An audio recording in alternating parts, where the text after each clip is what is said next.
Meditation is not easy for everyone, and so many of us, myself included, feel they just can't do it. So instead of forcing myself to try it again when I kind of sit there and my thoughts keep returning to my to-do list for the day, I choose to make mandalas instead.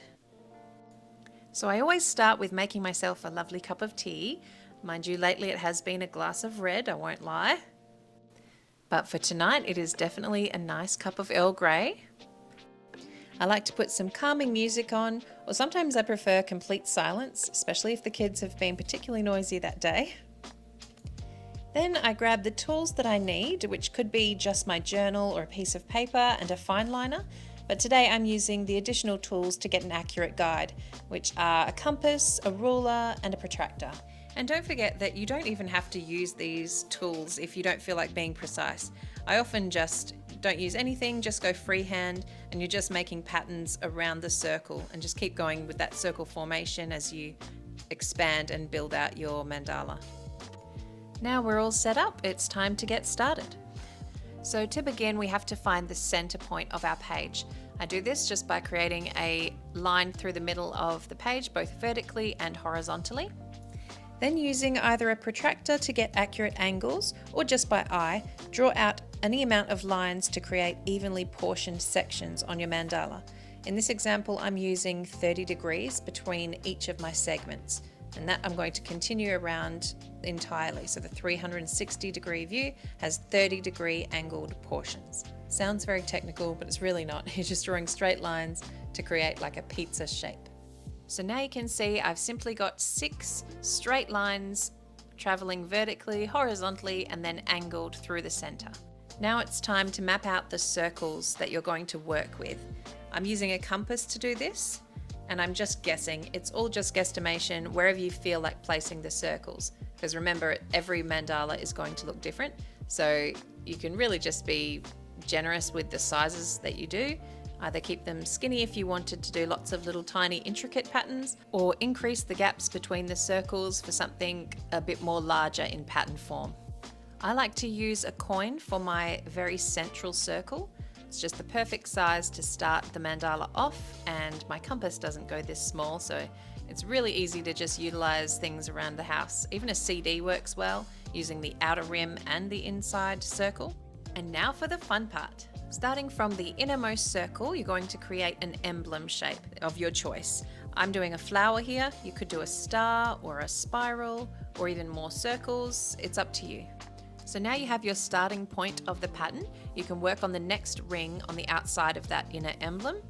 I'm starting with outlining the circles and throwing in some strokes, and then just do whatever feels right and comes to you naturally, because you cannot make a mistake on these. If you did make what you felt like was a mistake, you can just fix that by repeating it all around that ring. And it's as simple as that. So now you just continue working around the circle and just copying each pattern that you do in each little pie of the mandala. Make sure to copy that right the way around and follow those rings all the way out with different patterns, whatever comes to you. It could be flower embellishments, could be little swirls, could be spikes, whatever you're feeling. And there's so much inspiration out there.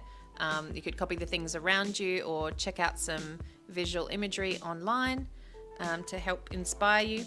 Petals are really nice, like leaf shapes, things like that. And then you can stop whenever you feel like stopping. It can be a really small mandala, or it could be one that keeps going on forever. Because that's the thing, they're just endless rings of patterns. What's great about creating mandalas is its ability to help you focus. When you're working on these tiny little sections, you can't help but forget about everything else. It's a really meditative task, and you find yourself just feeling clearer afterwards.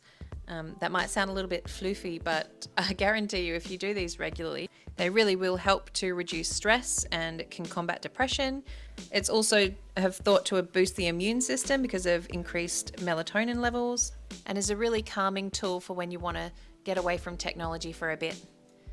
Now, as you can see, I've got a whole lot more lines in mine than I did at the beginning, and that's because I've decided to turn my mandala into a mood tracker. So by adding these lines in, it gives me 36 individual portions, which I'm then going to label out as one for each day of the month of May. And then in this remaining space at the top, I'm writing the words mood using a calligraphy pen. Now I've left a printable version of this down in the description box below if you're interested in printing it out and sticking it into your bullet journal to track your moods. The idea is to colour a section each day of the month to track how you've felt for most of each day. It's a great wellness tool, and it's great to look back on to see where those warnings are and where the triggers are that turn your day upside down.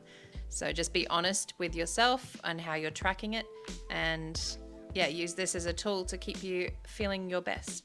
What I love about mandalas is that no two are ever the same. They're completely different each time because you're just using creativity. Even if you think you're not creative, I guarantee you will feel creative if you try this. And it's just about exploring and playing, and nothing's ever wrong. So it's definitely worth giving it a go. So I do hope this video was useful for you guys and it helps you to get started on just such a simple and beneficial creative practice. I wish you all the best, and if you want to share any of your mandalas with me, please do so. I'll leave my Instagram here on the screen, and I look forward to seeing you in my next video. Don't forget to hit the thumbs up if you enjoyed it and subscribe for more of my content. Bye!